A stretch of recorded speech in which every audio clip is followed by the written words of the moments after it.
High in the rugged peaks of the Himalayas, Sarah and David embarked on a perilous mountain climbing expedition.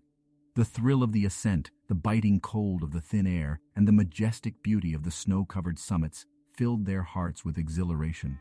They were a team, bound by their love for adventure and each other. As they reached a particularly treacherous stretch, the biting wind howled, and a sense of foreboding settled upon them. They inched their way along a narrow ledge, their crampons and ice axes the only things standing between them and the abyss below. With each step, their hearts raced, and their fingers grew numb. The weight of their backpacks, laden with supplies and equipment, felt heavier by the minute. The ledge narrowed even further, forcing them to move in single file. Sarah led the way, her eyes fixed on the path ahead. But then, disaster struck. A loose piece of equipment slipped from David's grasp and plummeted into the abyss. They watched in helpless horror as it disappeared into the icy void, taking with it their lifeline. Panic surged through them, and David clutched the remaining gear tighter, his knuckles white. Sarah turned to him, her voice trembling. "David, we can't go back now. We have to keep going." David nodded, but his eyes betrayed his fear. The ledge ahead seemed impossibly narrow, and the overhanging ice threatened to block their path entirely. They had no choice but to continue.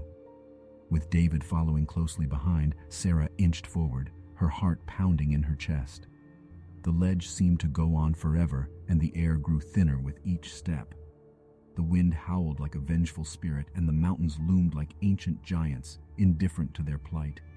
Then, as if fate itself had conspired against them, disaster struck once more. A chunk of ice above them dislodged, hurtling toward them with deadly force. Sarah screamed, and David pushed her out of the way just in time, but the impact sent him tumbling over the edge. Time seemed to slow as Sarah watched David disappear into the abyss, his desperate cries echoing in the frigid air. She clung to the ledge, her body shaking with grief and shock. The wind carried away his final screams, leaving her alone and stranded on the narrow precipice. Tears froze on her cheeks as she contemplated her impossible situation. She was thousands of feet above ground with no way to go but forward.